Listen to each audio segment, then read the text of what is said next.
શ્રીમંત યોગી કહી શકે.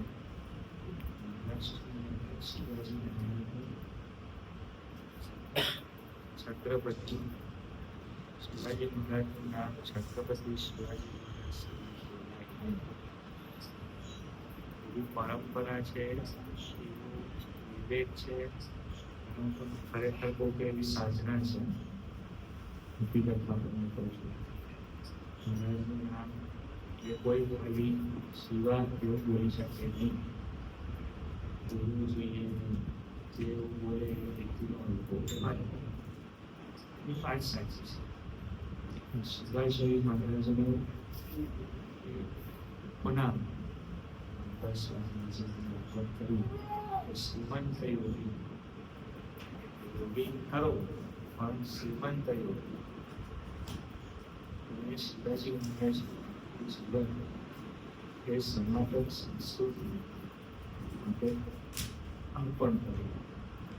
શિવાજી મહારાજે ક્યારેય કેવળ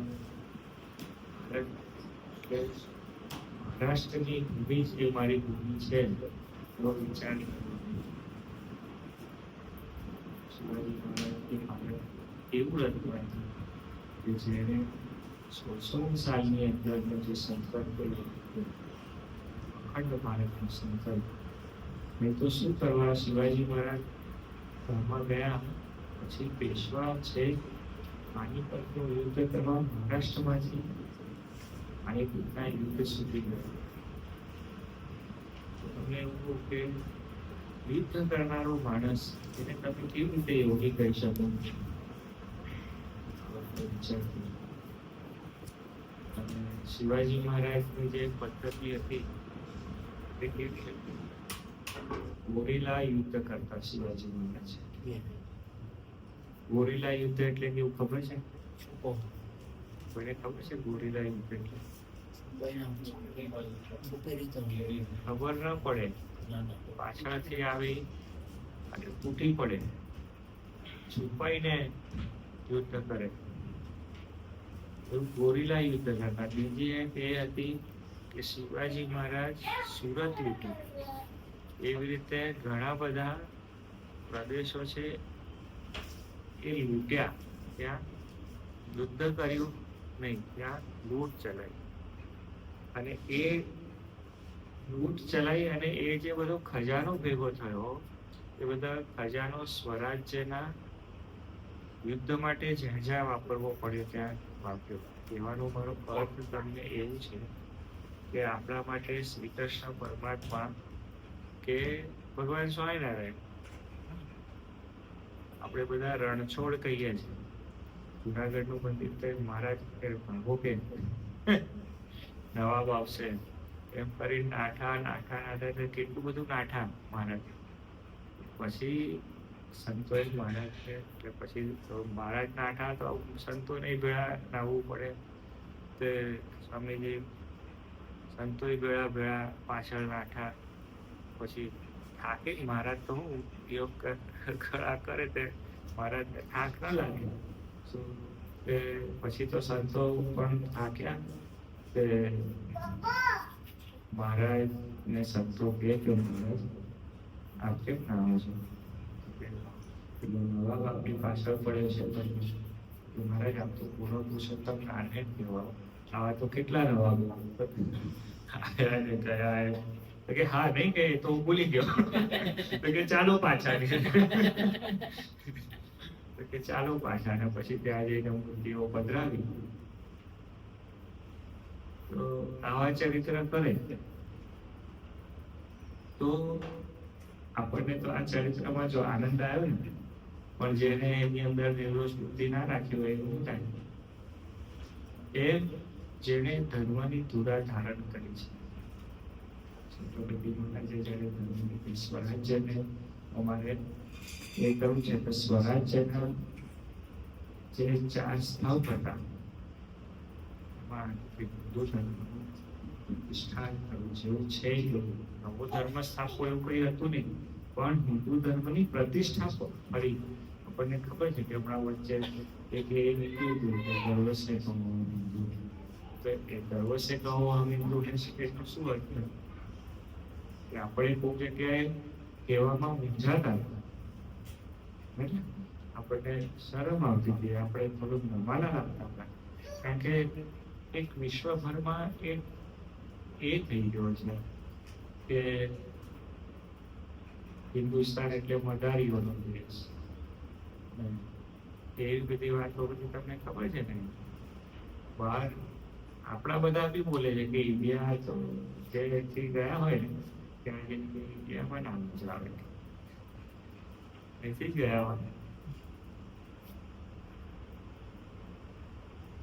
પણ હું તમને ખરેખર કહું છું, આ વખતે મારે ન્યુઝીલેન્ડ જવાનું છે, આ વખતે જાપાન જવાનું. એ વખતે જે હિન્દુ ઘરોની અંદર હું જે ફર્યો અને એ બધા હિન્દુઓને હું ખરેખર હૃદયથી દંડવત છે મારે કે જેમને આટલા દૂરના પ્રદેશમાં, હું તો તમને આફ્રિકા ગયો ત્યારે પણ નહીં જોયું, એટલા દૂરના પ્રદેશમાં એ લોકોએ સનાતન સંસ્કૃતિ સાચવી છે.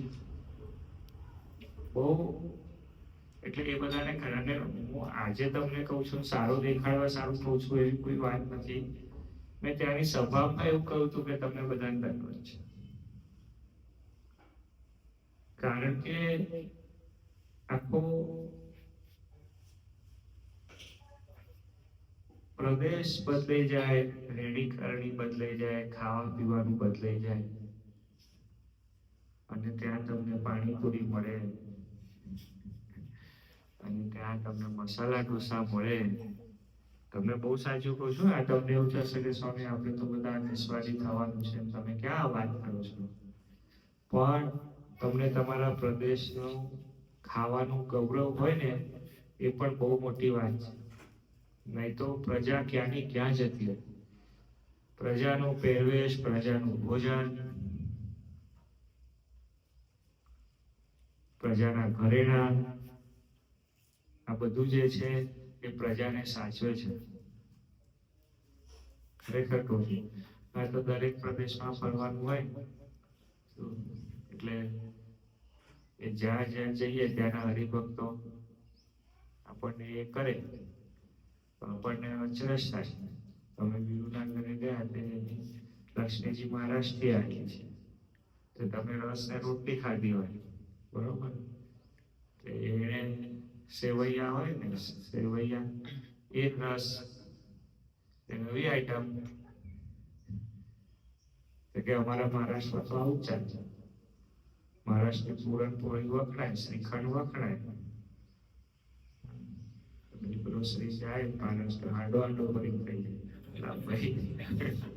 એટલે એ પછી બે ભાવ કહેવાય. પણ તમને તમારા પ્રદેશનું જે એ છે, તમે ગુજરાતમાં જાઓ, કાઠિયાવાડની અંદર તમે ગયા હો તો શું વાત કરે ત્યાંના. અને આ બોલવું કઈ સહેલું નથી કે એકવાર કાઠિયાવાડમાં ભૂલવું પડશે ભગવાન. શું આવે જ કહો એટલે ચેલેન્જ કરો એટલે આવે. ક્ષત્રિયનો ગુણ શું છે? એને યુદ્ધમાં લલકારે તો પાછી પાણી કરવી. તો ભગવાન તો બે સ્વરૂપે જ આવે છે. બ્રાહ્મણ ના ત્યાં આવે, કાં તો ક્ષત્રિયના સ્વરૂપ, પછી મુક્ત હશે અને આવે છે, અને તોય ભગવાનને હરાવે. એવા બધા આપણા છે કાઠિયાવાડી. મારા ત્યાં કેવું પડે કે બસ કહેવાનો મારો ભાવાર્થ એ છે કે શિવાજી મહારાજે સનાતન સંસ્કૃતિ માટે જે કામ કર્યું, એક એક પ્રસંગો, પ્રસંગ સાંભળતો હતો. મહારાજ રાયગઢની અંદર વિરાજતા હતા અને ચાવડી નામ કે મને ભૂલી ગયો છું કે તેનો એક સરદાર હતો. એને કોઈક સ્ત્રી જોડે અભદ્ર વ્યવહાર કર્યો એની, એટલે મહારાજની પાસે એ સ્ત્રીએ રાવ નાખી કે એ જમાનામાં તો સ્ત્રી માટે અદભુત થઈ જતું સ્વામી. શિવાજી મહારાજ રાયગઢ ગયા, ત્યાં રાવ નાખી. તે રાવ નાખી તો શિવાજી મહારાજે સીધો સરદારનો હુકમ કર્યો કે તું રાયગઢમાં હાજર થા. તો એણે ત્યાંથી એવું કે તને કોણે રાજા બનાવ્યો? શિવાજી મહારાજે ત્યાંથી સરદારોને મોકલ્યા અને એ સરદારને ઉચકી લાવ્યા અને એનો એક હાથ અને એક પગ કાપી નાખો, તોડી નાખો. અને એ કેવું તોડવાનું? ક્રોસ તોડવાનું. એક આ હાથ અને એક આ પગ, એ રીતે તોડવાનો.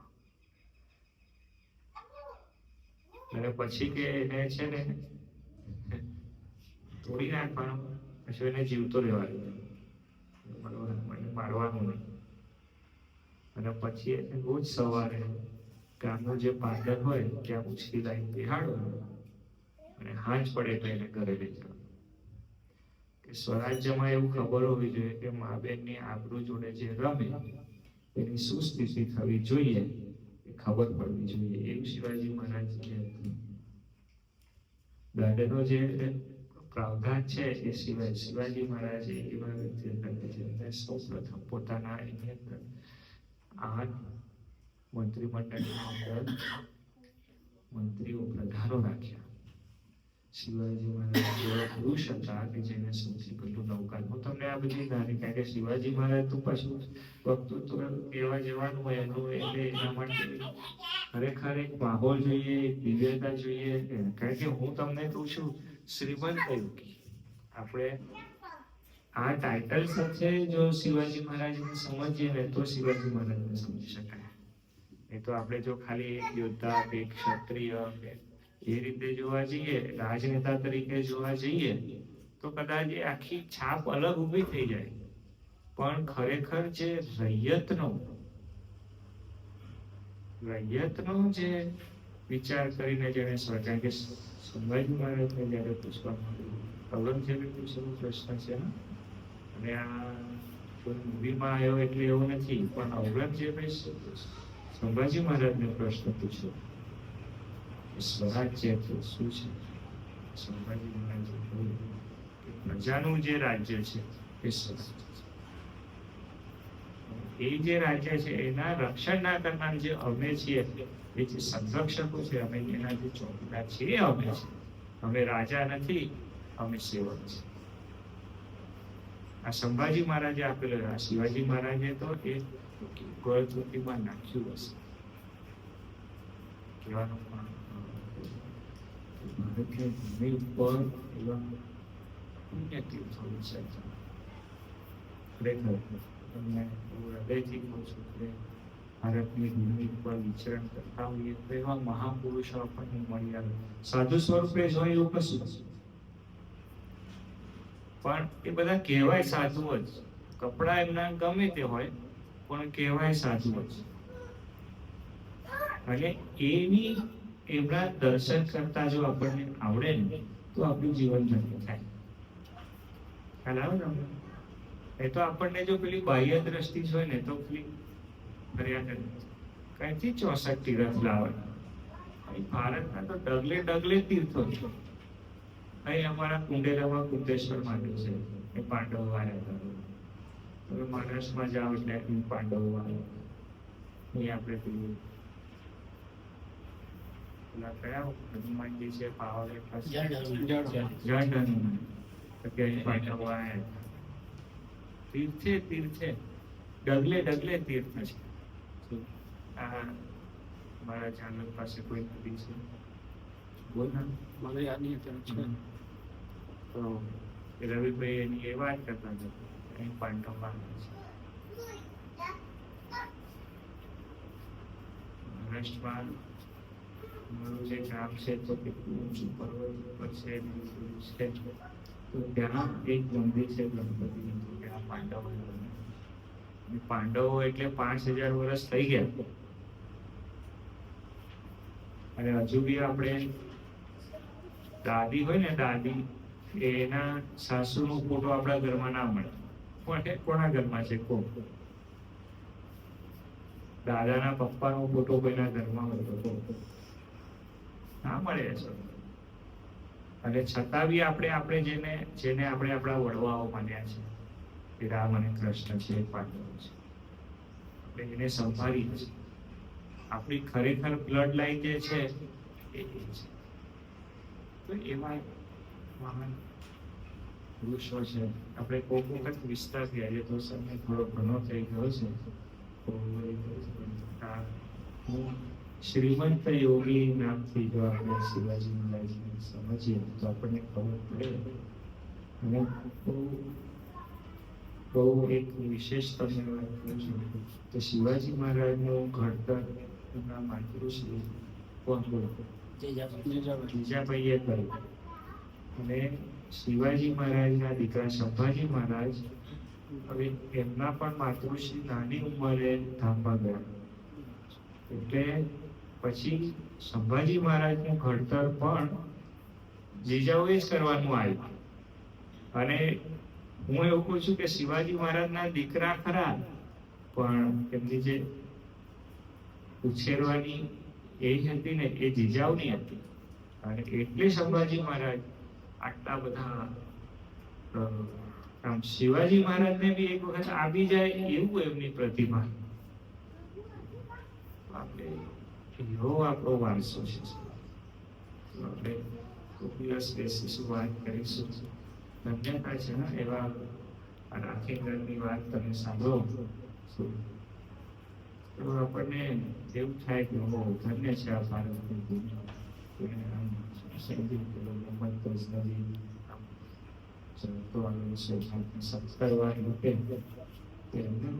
ધન લઈ ગયો બરોબર પૈસા બધું લઈ ગયો સોનું બોલ હોય તો બરોબર કેટલી કતલેઆમ નીકળી તે કતલેઆમ ખાલી અમને થઈ ગઈ હશે કે નામો કોઈ નહીં ગયું હોય સામે લડ્યા હશે ને સુરવીરો ગામના ગામ ઉભા રહે હમણાં અમે ગયા હતા ગઢડાથી આગળ કિલ્લા સોમનાથ કરીને જગ્યા છે એ જે સોમનાથજીનું જે લિંગ છે એ કિલ્લા સોમનાથમાં વિરાજે છે કોણ રાજમાતા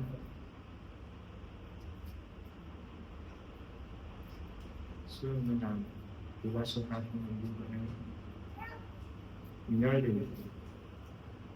ઈંગળદેવી સિદ્ધરાજ જયસિંહના માતૃશ્રી ઈંગળદેવી ને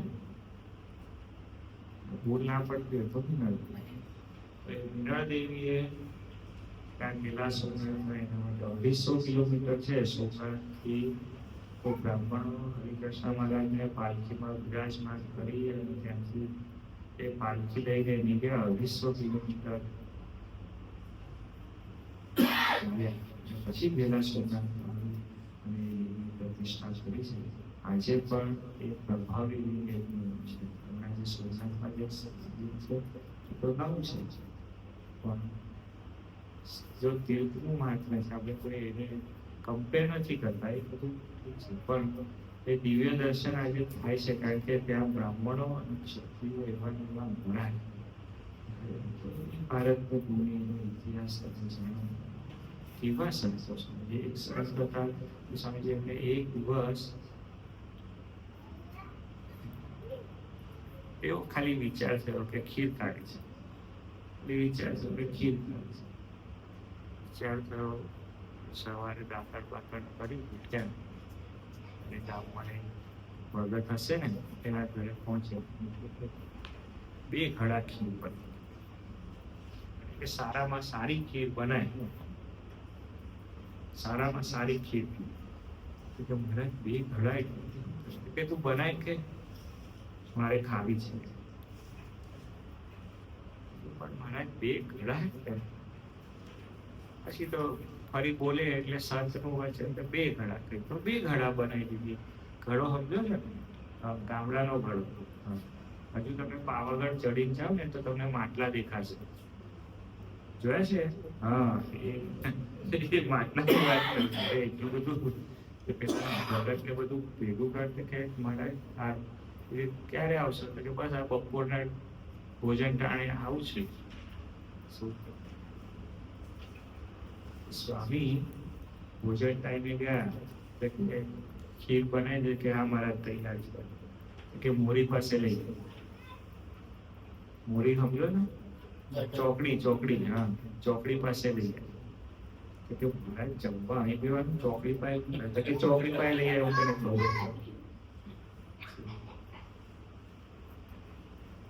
ચોકડી પાસે શિષ્યએ તો આજ્ઞા પાડવી પડે, ચરિત્ર સમજાય નહીં એકદમ એટલે એને આજ્ઞા બચાવે પાડવી પડે. તો ચોકડી પાસે લઈ ગયા. પછી પેલા આવ્યો વાટકી કે મહારાજ ઉભારો પથ્થર પાછું આ કરું તે કરું કે ભાઈ તું વાટકી લાવી. તે વાટકીથી આખી પેલામાંથી આવે ને પી પી પી પી કરે કે લે તારે ખીર પીવી હતી, લે તારે ખીર પીવી હતી. તે એટલું બધું પીધી કે પછી તો કરીને ઉલટી થઈને બરોબર શું પછી ઉલટી થઈને પાછું મોડું જોઈને પાછી કે મહારાજ રાખો આવું ના કરો. કે આ જીભડીને એવું થઈ ગયું હતું કે ખીર પીવી છે તેને પાવ છું કે આ સંતો છે ભારતના કે આમ સહેજ કઈ કે પોતામાં એવો જોશ આવે તો સ્વાધ્યાય કરીને કાઢી નાખે. સમજો ત્યારે આ ભારતની દુનિયાની મદારીઓની ભૂમિ નથી. આ વેદો ને ઉપનિષદની ભૂમિ છે, આ ઋષિની ભૂમિ છે, સંતો ભક્તોની ભૂમિ છે. તેને આમ એ કહીને સજ્જન